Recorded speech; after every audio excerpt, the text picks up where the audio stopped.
I wanted to fucking die. He was bad, but Holy shit. trying to scream. I can't get anything out. There's no nurse there. It's after hours. Trying to, and my arm is paralyzed. What was the wake-up call? It's indescribable how bad that pain was. And then I found skydiving. You start doing that recreational? Yeah. I really started to obsess over it. Like that was kind of my thing when I was at the command anyway. I wanted to be a breacher. That's all I wanted to be. I fucking love breaching. And the team I rolled into had a bunch of badass breachers already. They don't need another one. They need a guy to run all the air stuff. So I went way down the jump rabbit hole. And the only bad thing about that is it's so far removed from what the teams are, because it's such a civilian-dominated sport, that I started to hang out with everybody who wasn't a team guy. I'd go out on these long trips to Arizona to support courses, and I'd 400 or 500 jumps a year, and wanted to start competing, and that was so unlike me to do anything outside of work. The fact that I would go recreationally skydive, like that's what my wife said. She said, "What the fuck are you doing?" And I was like, "I'm doing it for work. I'm doing it because they asked me. I don't need you to be a breacher. I need for you to be an air subject matter expert. I need for you to be the best jumper in the room." Done. If you would ask me to be a fucking dental tech, I'd be a tier 1 fucking dental tech. It didn't matter. If that's what you wanted me to do, that's what I'm going to do. And I obsessed over it. I spent a lot of personal money and a shit ton of time out there jumping in wind tunnel, and got all my instructor certifications, and throwing out tandems and everything else. But it started to remove me from the group. I started running a bunch of solo projects, or me or 1 or 2 guys, and we'd go out there and we'd just jump. We'd go do 100 jumps in a week. I mean, we jumped. And it really started to take a toll on the family life. Like, I was gone a lot. I can remember her sick as a fucking dog, like puking over the toilet, begging me not to go on this trip. And I looked at her, no sympathy. Like, gotta go. I didn't have to go. That was a made-up trip. That was a fun trip for me. We'd have a work trip that started on Monday. I'd fly out the Friday before. And I'd get a whole weekend full of jumping with all my friends, and the work trip would start. And then I'd stay late. So I turned a 2-week trip into a 3-week trip. So was it the fun you were after, or was it just getting the fuck out of... It was getting the fuck out of Virginia Beach. It was something completely different that I didn't have to answer to anybody for. It was my own. Completely separate group of friends who didn't know me. They didn't give a shit about my background. I mean, they knew. They didn't ask. They didn't care about the politics. They didn't care about what happened overseas. They liked me for me, and they liked skydiving. And I used that as an outlet. But I really used it to just separate myself from my family. And I threw up another wall. Like, I had my Virginia Beach life, and I had my jump life. And I'm just running straight this way.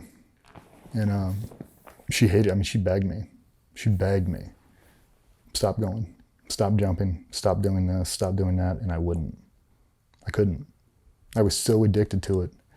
And it wasn't even the jumping itself. It was just escaping reality. When I'm flying around, when I'm jumping these super small parachutes and doing whatever, I'm escaping reality. My reality is I am fucking miserable, and I am waiting to die. And I'm just unhappy. I don't have any justification for it. I can't make rhyme or reason, but if I say anything, they're definitely going to kick me out of here. So I'm going to suffer in silence, and I'm going to run this fucking thing until the wheels fall off. That's what I did. I ran it all the way. What was the wake-up call? Was it the accident? I went down to Florida, me and my shooting buddy, and a couple other guys. We were doing a civilian skydive trip. It's like a big camp. It's a certain type of free flying we were doing, and it was amazing, a great time. But I was so broken from everything else, things you just don't realize. So we're on the first day of the jump trip, and we're flying in a formation. It's called upright. Basically, you're standing and you're flying across the sky on 2 feet and flying that way. And you have to lean back with your arm as far as you can. You have to press down into the relative wind to get the throw to launch you forward. So it's understanding all the details and everything else. It's trick flying, but It's fun. You build a lot of speed. And I was so broken up top. I got the video, I'll show it to you. I leaned back as far as I could and we're hauling ass, and all of a sudden I flip over and I feel a weird pop and my chin locks to my shoulder. I'm in free fall and I can't move my arm. It's pinned behind my back. I'm like, what the fuck? I roll over and I start to track away to try to get away from the group. We're probably at 7,000 feet and we're taking it low. We exit at 14,000 feet. So we're, a little over halfway through the skydive, but that's the dangerous part. It's when we have to break away so we don't open on top of each other. And I turn, I track away and I go to pull and I can't pull. My hand's in a knot. It's locked up. I can't deploy. I jump a small parachute anyway, and I'm not a packet of peanuts. So I had to open up my reserve. And I open that thing up and it's super small. And that's something you don't think about, having to land a small parachute with one hand. So I lift my arm up and I unstow the toggle and I loop it in here and I'm flying super casual pattern on the way in. I come in with one hand, I land, I get up, and I've got a jumpsuit on, and my arm is paralyzed. Like it's hanging down to my hip. I don't know what the fuck is going on. But the only thing that kept coming up in my mind is they were concerned on taking Cymbalta, taking the tramadol, and 3 or 4 of the medications that I've been taking forever. And they're like, you have to stop taking that or you're going to stroke out, man. Like you'll have a fucking stroke. I thought that's what it was. I thought I had a stroke mid-free fall. I mean, like when I came down, I was pinned like this. I couldn't do shit. I couldn't lift my arm. I couldn't do anything. They couldn't get my jumpsuit off. When they did, my humeral head was down to here. So what happened is I reached my arms back to fly and my arm dislocated through my armpit. So humeral head attached and it came through my armpit.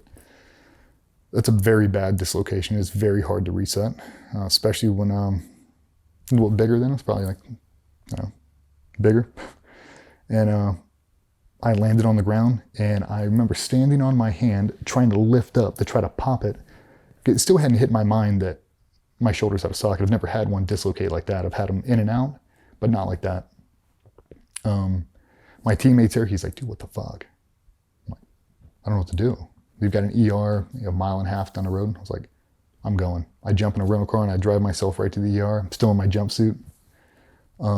They go up on the next lift. They continue jumping. I check myself into the ER. I tell them what happened. And they spend 2 hours trying to get this thing back in socket. Let me preface this. I pride myself on my pain tolerance. It's world class. I can take an extraordinary amount of pain. I can. That shit, oh my God. That dude cranked on my shoulder. I was sweating. I was dry heaving. I wanted to fucking die. He was bad. And finally they gave me propofol, whatever it is, knocked me out, reset it.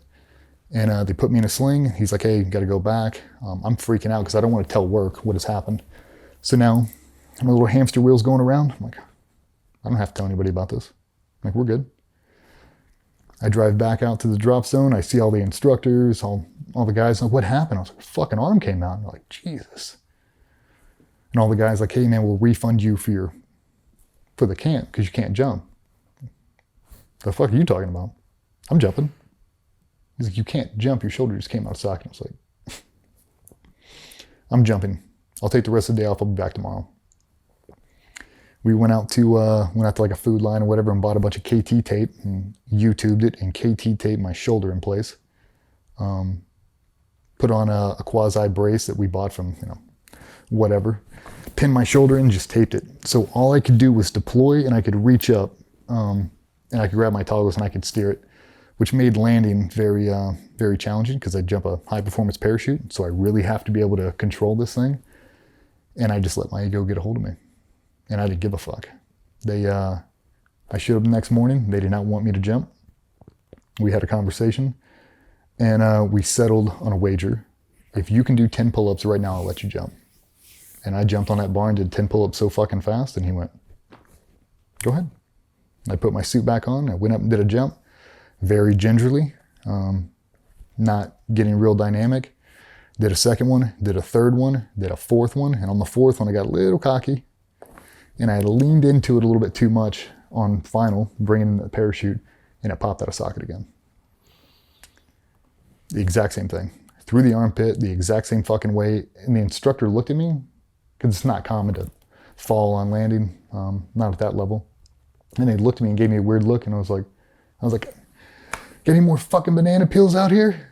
Trying to, brush it off. And then I looked at him, I was like, hey man, like I kind of tweaked my neck on that opening. I'm just gonna sit out the rest of the day. And I walked around that DZ for an hour faking it because I was so fucking embarrassed. And I was like, yeah, guys, I think we go back to the hotel. I'll be back in an hour to pick you guys up.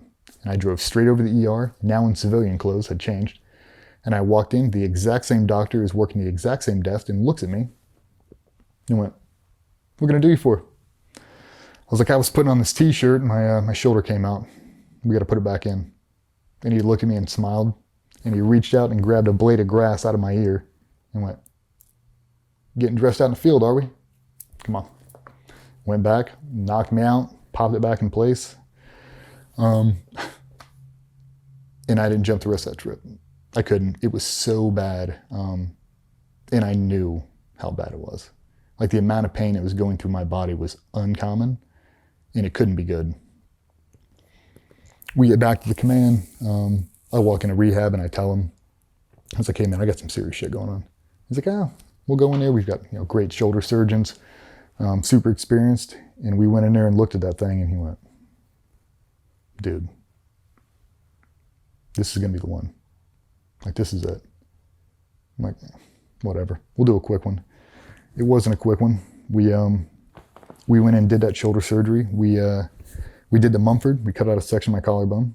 We did the bicep tendinosis, so relocated my bicep tendon. We put in 2 anchors in the front, 5 in the back. I got a nasty infection. We found out that I'm allergic to the waterproof bandages they put on me. So I got folliculitis, almost like cellulitis, just gnarly infections all over me, dude, like bad. And the rehab process after shoulder surgery is not fun. It's long, you can't rush it, takes 6 months. And by the time I got done with that, the medical paperwork had already been pushed. He's like, you got to do the exact same thing to the left, and we've still got to do both your hips. Like, we got to fuse your neck, we got to fuse your lower back. Like, it's it, man. And I was in so much pain at that point when we got done with that shoulder surgery.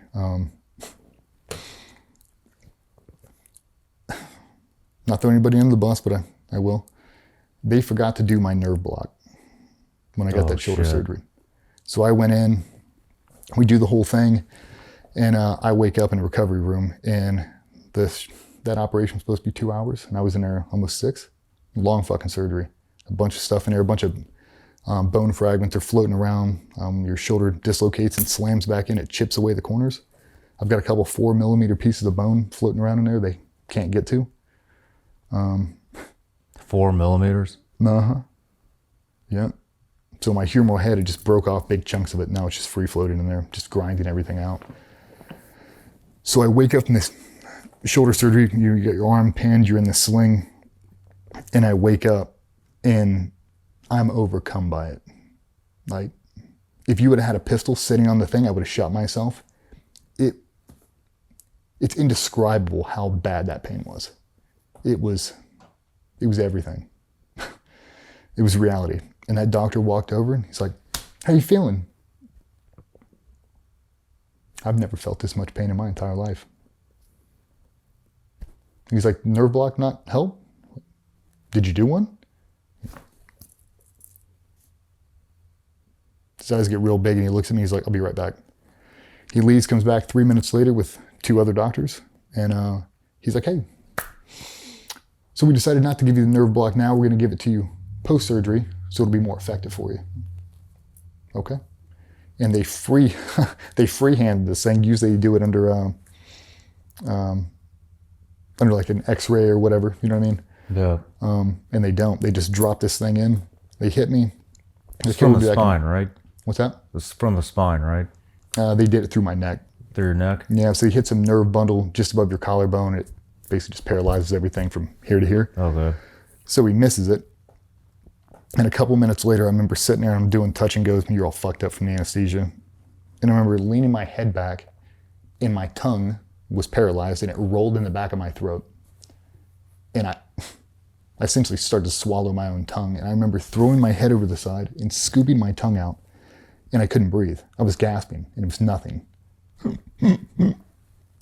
Trying to scream, I can't get anything out. There's no nurse there. It's after hours. I had a later surgery. This is probably 8 o'clock at night. I mean, everybody's gone at this point. Men manning at the hospital. And I remember I grabbed the little monitor, the EKG thing, and I knocked it on the ground. I remember this lady came running out of the back, and I'm holding my throat like this, and her eyes got as big as silver dollars, and I remember them shoving an O2 mask on me, and then I remember waking up later. So what had happened was they hit the wrong nerve bundle, and it paralyzed my throat, my voice box, my tongue, and my right lung. Man, I was just drifting off the... Holy shit. I just would have passed out. No matter where you're watching Shawn Ryan Show from, if you get anything out of this, please like, comment, subscribe, and most importantly, share this everywhere you possibly can. And if you're feeling extra generous, please leave us a review on Apple and Spotify podcasts.